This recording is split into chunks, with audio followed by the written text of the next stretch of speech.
How to get a religious exemption so that you can keep your job. So, you don't want to get the latest warp speed emergency use maggot jab experimental gene therapy spike protein bioweapon. Shame on you, you selfish creep. Yep, somehow you didn't give in to the guilt trip, even though the government spent $8 billion advertising on behalf of people like you. Somehow you didn't fall for the free joints, the free donuts, or the free lap dance, or lottery tickets, or even the paid college tuition. But now, haha, your work is emailing you and they're saying, no jab, no job. Finally, you might actually be thinking about caving in and becoming a responsible guinea pig. Or maybe on the other hand, you might be getting angry enough to say, you can't fire me, I quit. Whoa, big fella, before you go and do something like that, let me tell you that there might be a way out of this. It's called a religious exemption. And before you say, but I'm not religious, hear me out. A lot of workers are using a religious exemption to keep their job. As a matter of fact, a November 2021 CDC report said that 30% of healthcare workers are not getting the shot. And most of those people have a religious exemption. Do you really think all those 6 million selfish anti-vaxxer healthcare workers belong to a religion that doesn't allow their members to get a vaccine? Absolutely not. And by the way, just so you know, when they say on the news that 95% of TSA workers got their jabs, what they really mean is that 95% of TSA workers are vaccine compliant. Compliant means that you either got the shot or got an approved exemption. As you can imagine, pressuring you into getting a shot works way better if the news can say 95% of workers at St. John's Hospital got their shot, rather than if they said 60% of workers at St. John's got their shot, 30% got an approved exemption, and 5% are still deciding. If they created their reports in such a truthful way, selfish anti-vaxxers like you would know that you are not alone, and in fact, you're probably in the majority when it comes to the idea of forced medical treatments.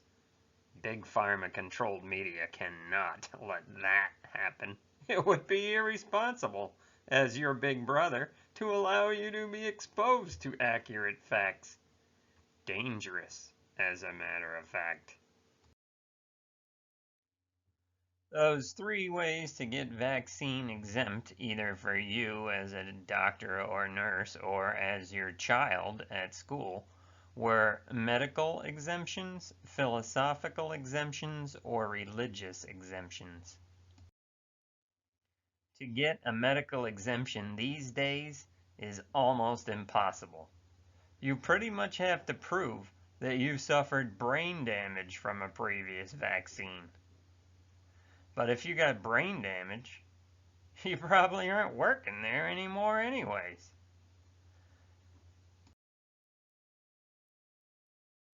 So, the next exemption that used to be available was the philosophical exemption. Basically, it meant that your personal opinion about vaccines was such that no amount of education or reasoning would ever change your mind. It might be fine for other people, but you will never take one. You will never convince you. This is the hill on which you will die. You say, even if you fire me, I won't get the jab. Again, a reasonable employer would normally see it mutually beneficial to leave such an employee alone. Again, a reasonable employer would normally see it as mutually beneficial to leave such an employee as yourself alone. After all, no one has ever insisted that everyone get vaccinated. Herd immunity was always the goal of employers, and for that, you only need 70 or 80% of the group to be inoculated. So let employees have their philosophical quirks, as long as it isn't half your workforce. But such a view is not held anymore. No one's talking about giving their employees a philosophical exemption anymore, except maybe in Maine. So forget about it. So the last exemption left standing is the religious exemption. Most people mistakenly assume that to claim this exemption, you need to be a member of a church group that preaches abstinence from vaccines. If that were the case, there wouldn't be many religious exemptions granted, because only the Christian Scientists and the Dutch Reformed Church openly discourage vaccination. Some Muslim leaders discourage vaccines too, but only if they contain microscopic bits of swine. And again, if they prove to you that there's no swine in the shot, you'll have to agree to get stuck, right? No, you cannot build your religious exemption on sand. And the truth is, most of the big religions nowadays are pretty sandy. I think I've seen every religious leader from the Pope to the Dalai Lama rolling up their robes in order to get their safe and effective vaccine in front of the camera. Or at least that's what I'm told by Trevor Noah on The Daily Show. Your religious exemption needs to be your own strong personal feelings of autonomy over your body, combined with a testimony of your belief in a higher power which grants such autonomy to you. Do you have strong personal feelings of autonomy? You bet you do. Otherwise, you would have caved in to peer pressure and propaganda a long time ago. My body, my choice is the mantra of freedom-minded individuals everywhere right now. And how do you know that your attitude is right? How do you know for sure that you should be the one to decide what goes into your body? The obvious answer is that it comes from God. Relax, hear me out. You don't have to be religious to realize that rights come from God. Remember learning about the Declaration of Independence in school? When the government of England tried to dictate what people in the colonies had to do, Thomas Jefferson wrote, "We hold these truths to be self-evident, that all men are endowed by their Creator with certain unalienable rights, that among these are life, liberty, and the pursuit of happiness." That's right. All men are endowed by their Creator with certain unalienable rights. Where do rights come from? Rights come from our Creator.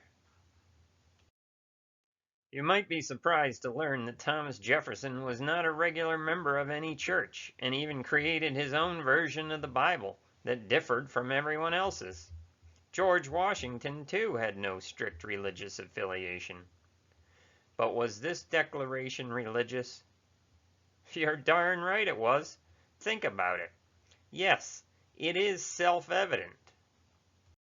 This statement that we are given self-evident rights from our Creator is so obvious that even a grade schooler gets it.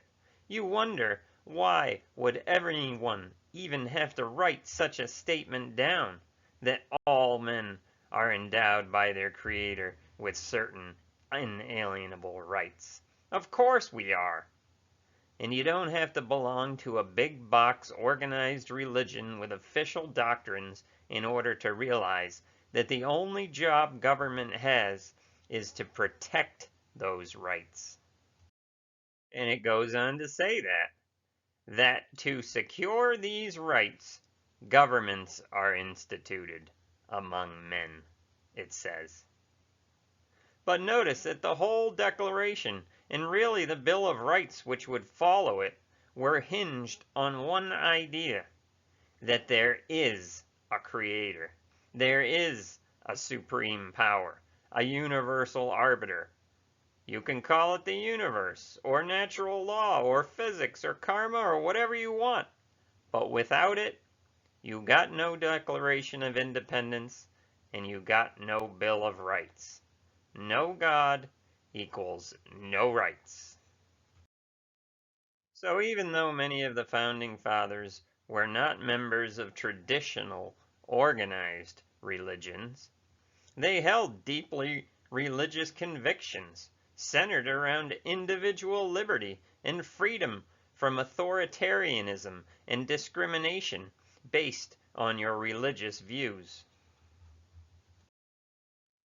If you share this passionate view with the founding fathers of this nation, then you can consider yourself religious, and furthermore, enjoy the self-evident protection granted to you by the Bill of Rights.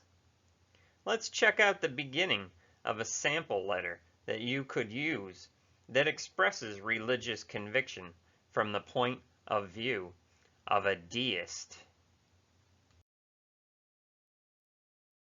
To whom it may concern, the First Amendment to the United States of America gives its citizens the right to hold religious beliefs as first principles of natural law.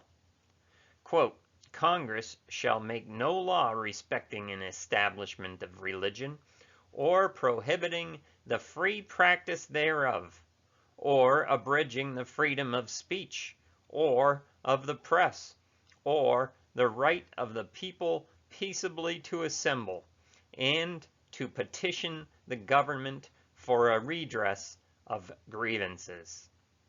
This is not a mistake made by superstitious, short-sighted traditionalists seeking to stunt the growth of scientific knowledge. This is not lip service to a defunct set of antiquated rules. This is a respectful nod to the natural laws governing the universe, much like In God We Trust and One Nation Under God. The founding fathers of this nation did not agree on the specifics of religion, but they did agree that the universe is governed by laws which are both eternal and immutable. They agreed that ancient knowledge explained the unexplainable and was an infallible moral compass when exposited properly. The ancient knowledge from the Bible, for example, is thousands of years ahead of its time when it comes to science and health. And there are many biblical examples to back this statement up. We will get to those soon. Meanwhile, I understand that some people viewing this may simply despise Christianity, and they don't want to be told to use anything biblical in their religious exemption. I also respect your honesty if you truly don't know anything about the Bible and you don't want to lie in your religious exemption. That's admirable. However, I would urge you to consider not throwing out the baby with the bathwater. In other words, don't blame the Bible, a collection of wise sayings from 40 authors written over a 1,000-year time period, for the bad impression that you got from the churches that you quit going to. I agree. Most of the churches are bad news. Lots of religious wars and major corruption throughout history. I get it. But again, I would ask you to blame that stuff on man, not on God. God gave man freedom. Man went crazy and hijacked and corrupted most churches. But let's focus on the Bible itself, ancient wisdom, instead of the organized religions of today. Look at the wealth of information, health information, found in the Bible that has gotten ignored for thousands of years, and some of it is still ignored to this day. I also want to make it clear that I'm not trying to convince you of my religion. I'm simply making this so that you can get out of having to worship their religion. Because what they are trying to make you do is indeed religious. It is their way of getting you to bow down to their God. So let's see how you can use the Bible to avoid having to bow your knee to their gods. First of all, Genesis chapter 1 verse 26 makes a good argument for bodily autonomy. Then God said, "Let us make man in our image, according to our likeness." So God created him in his own image. In the image of God he created him, male and female. He created him. We see right away the argument for bodily autonomy, that you are a God with a little g. Psalm 8 says, "What is man that you are mindful of him, and the Son of Man that you visit him? For you have made him a little lower than the angels, and you have crowned him with glory and honor." To be an individual, to be a man, is a big deal. Psalm 86 also says, "I have said, ye are gods, and all of you are children of the Most High." As we will see, God has equipped his special creation with ways of avoiding and curing diseases. We are given every miraculous plant for medicine and food, it says in Genesis chapter 1 verse 29. God said, "See, I have given you every herb that yields seed, which is on the face of the earth, and every tree whose fruit yields seed. To you it shall be given for food. Also to every beast of the earth, to every bird of the air, and to everything that creeps on the earth, in which there is life, I have given every green herb for food." And it was so.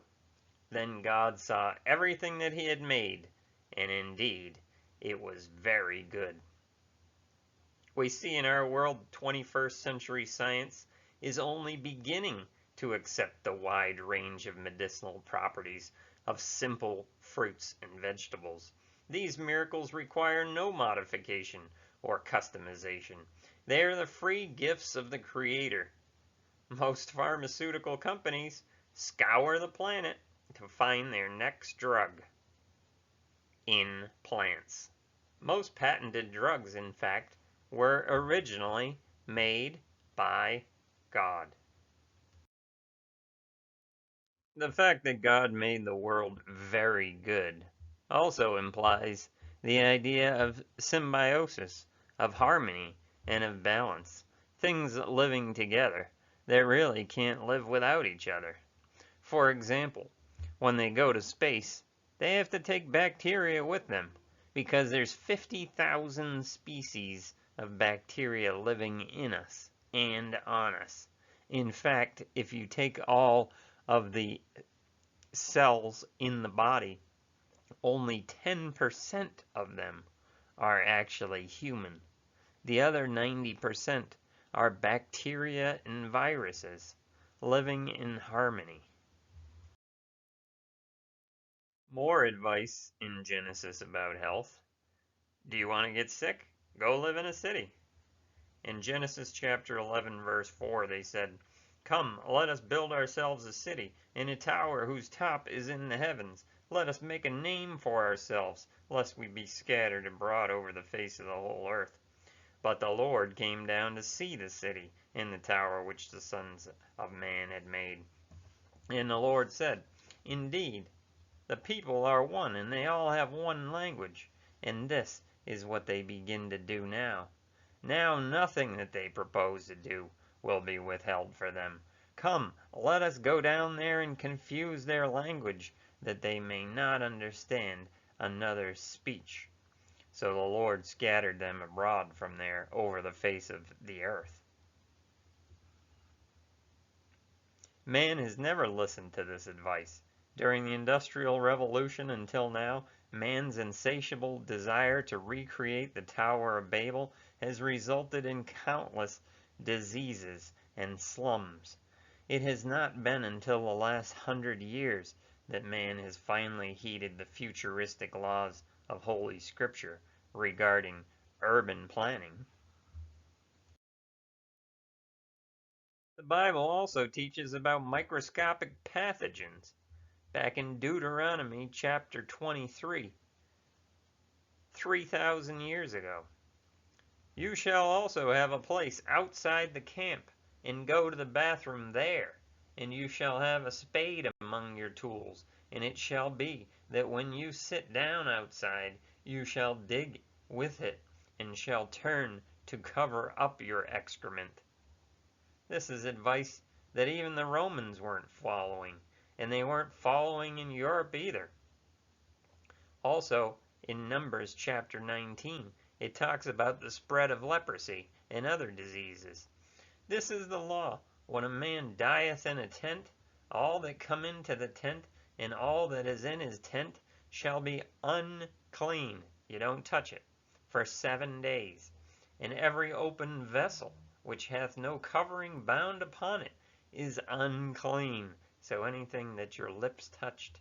And whosoever toucheth one that is slain with a sword in the open fields, or a dead body, or a bone of a man, or a grave, shall be unclean 7 days. So this tells us that long before Louis Pasteur, the Bible teaches about the spread of invisible, communicable, and even airborne, it says every open vessel, airborne diseases. Even the incubation period of 7 days is recognized. Cities have been struck by plagues down through history because they ignored the sewage advice given in 1000 BC.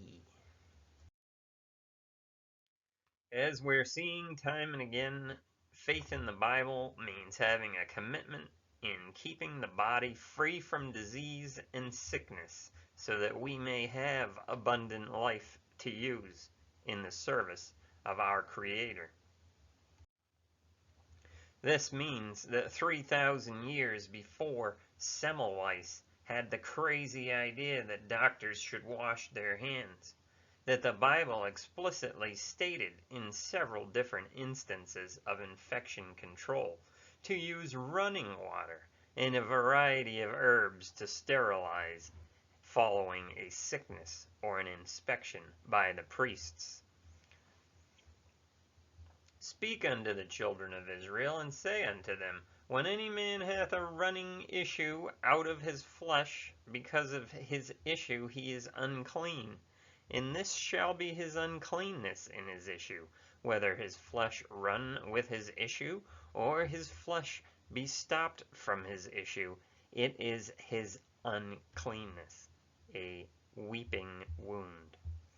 Every bed whereupon he lieth that hath the issue is unclean, and every thing whereon he sitteth shall be unclean.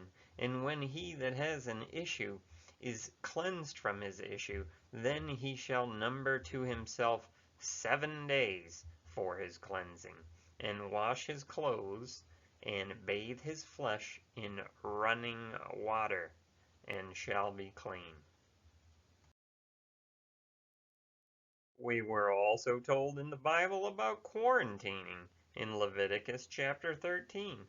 In the leper in whom the plague is, his clothes shall be rent, and his head bare, and he shall put a covering upon his upper lip, and shall cry, Unclean, unclean.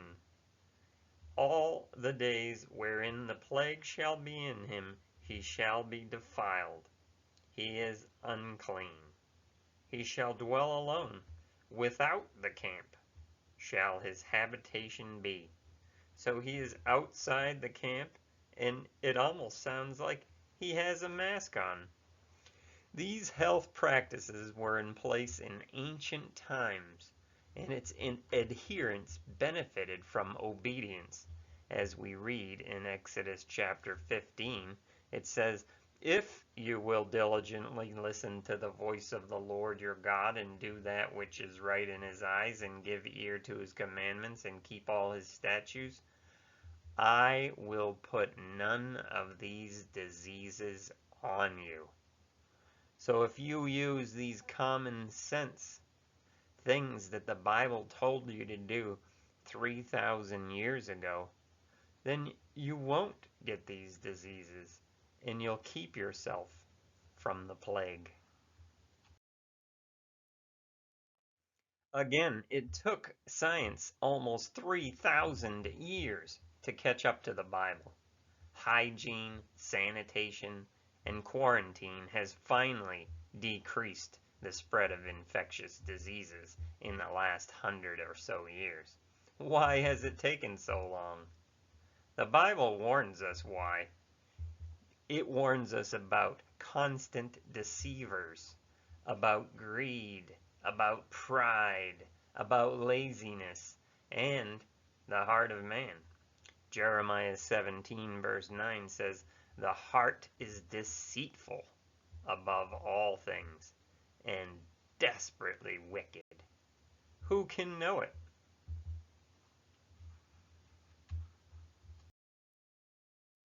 Outside of controlling the spread of disease with population distribution, urban planning, and hygiene, the Bible has much to say about health that we would do well to heed. It talks about avoiding sweet foods. It tells us we better eat our vegetables. It describes the world's first 10-day diet in the book of Daniel. Test your servants for 10 days. Let us be given vegetables to eat and water to drink. Then let our appearance and the appearance of the youths who eat the king's food be observed by you, and deal with your servants according to what you see. The world's first 10-day diet was apparently a vegetarian diet. Indeed, recent excavations show that Egyptian upper class suffered from their rich diet. Their CT scans reveal coronary and carotid disease. It's only recently that science has acknowledged reluctantly the seemingly endless medicinal properties found in non-processed fruits and vegetables. The Bible also tells its people how to avoid getting foodborne illnesses. In fact, you can avoid 3 of the 6 most common foodborne illnesses by avoiding pork and bottom-feeding seafood. The Bible instructs its people to fast, a health benefit only beginning to be recognized by science. But Jesus, David, and Moses all fasted. In recent years, calorie restriction and regular fasting have been hailed as the keys of immortality. Of Moses, who once fasted 40 days and existed off manna and quail, it was written, Moses was 120 years old when he died. His eye was undimmed and his vigor unabated. Finally, we are given the advice to meditate. Psalm 104. My meditation of him shall be sweet. I will be glad in the Lord. Throughout Scripture, we are told how to live a healthy life. We learn about the nature of God and man. Implicit in our understanding of this message is acceptance that man was created in the image of God. Our bodies are in fact the temple of God's Spirit. We are bought with a price, and our bodies are not ours to gamble with frivolously. 1 Corinthians chapter 3 says, "Know that you are the temple of God, and that the Spirit of God dwells in you." And 2 Corinthians 6 says, "For you are the temple of the living God," God says. "I will dwell in them and walk in them." Do you agree with any of these ideas? Then you are perhaps religious. Feel free to use these in your religious exemption. The Bible is explicit to Christians as a people. Our faith means having a commitment to keeping the body free from disease and sickness so that we may have abundant life to use in the service of our Creator. There is no scriptural support for injecting poisons such as mercury or any viruses, dead or alive, into our veins or up our noses in order to theoretically cure or prevent diseases. The Bible is, however, overflowing with references to the care of our bodies, as we have seen.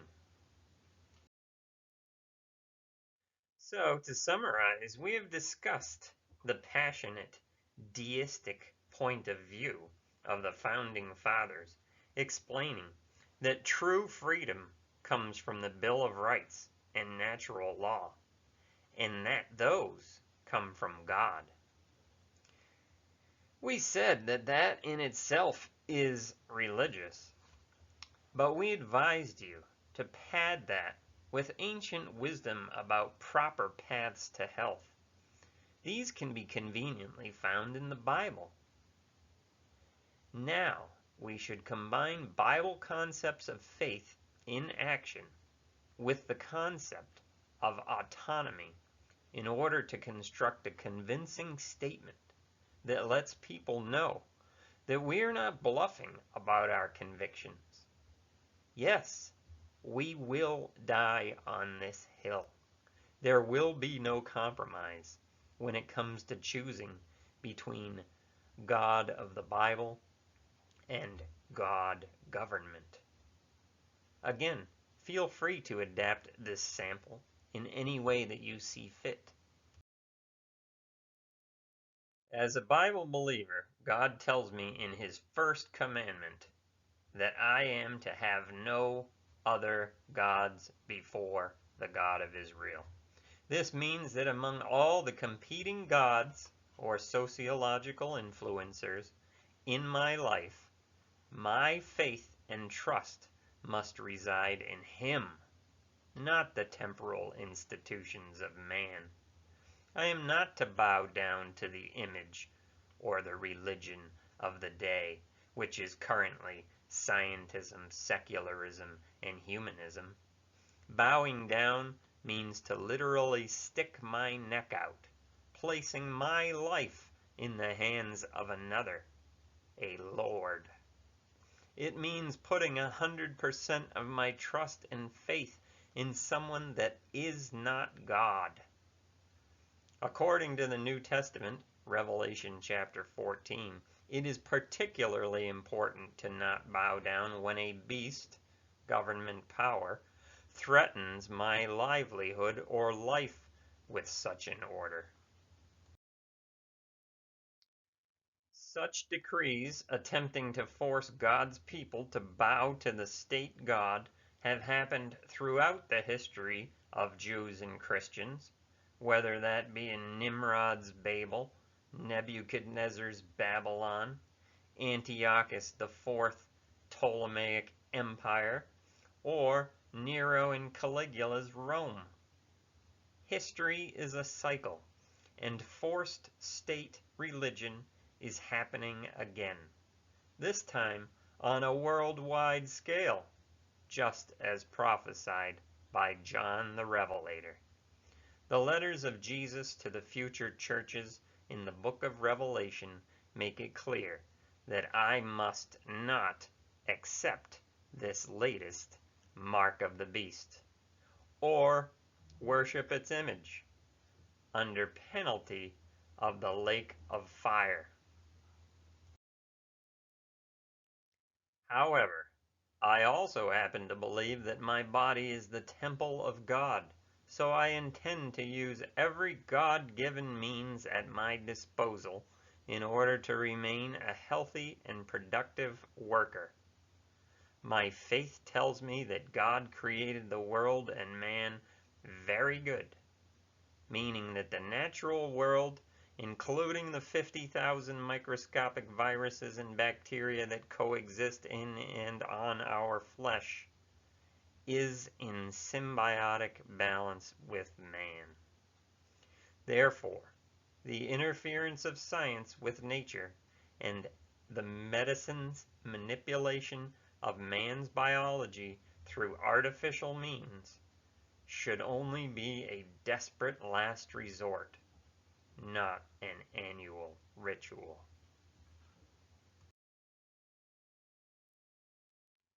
So, hopefully I have given you some raw material that you can use to customize your own letter, your own religious exemption, describing your religious feelings toward vaccination.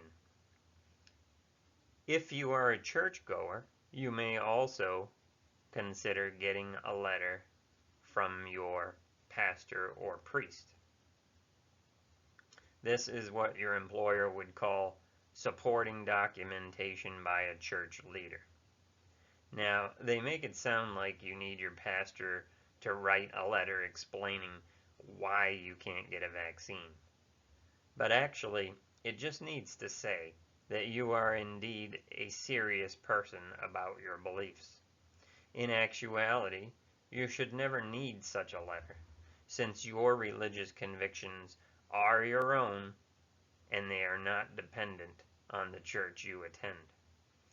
Furthermore, it would be an act of discrimination for an employer to hold one religious person in higher esteem than another based on a letter. However, you might find it faster or more successful to convince an employer of your religious convictions if they see that you do indeed attend religious services. For what it's worth, here's a sample letter that amounts to proof of attendance.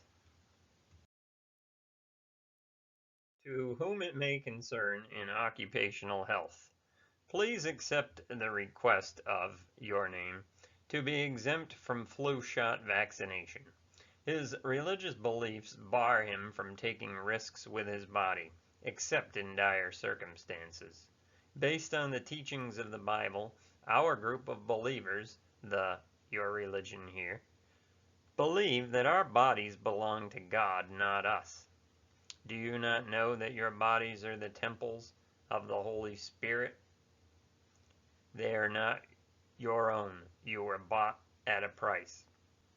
For this reason, we strongly encourage our members to refrain from smoking, tattoos, promiscuity, military service, and potentially harmful, unnecessary medical procedures.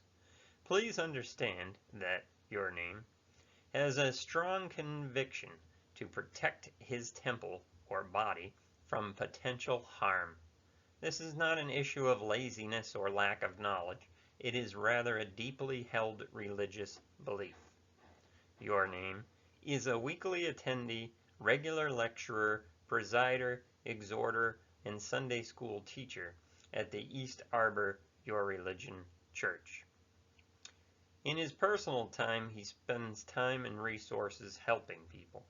We have no reason to doubt his sincerity and honesty in this issue and appeal to the laws of Missouri and the Constitution of the United States, which respect the religious beliefs of its people when it comes to deciding what to put into their bodies.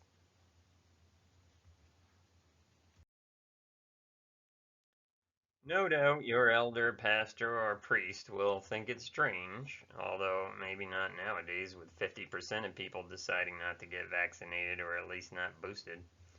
But in the end, who cares if they think that you're weird? All that means is that you're a leader, that you stand for something. Well, that's it. Best of luck to you in getting a religious exemption. May God bless your efforts. I'll put a link to my favorite website that deals with religious exemptions in the notes below. Feel free to contact me in the comments below with any questions. And if you do want to know more about where this crazy world is heading from a crazy Christian's point of view, I invite you to check out my crazy Mark of the Beast series.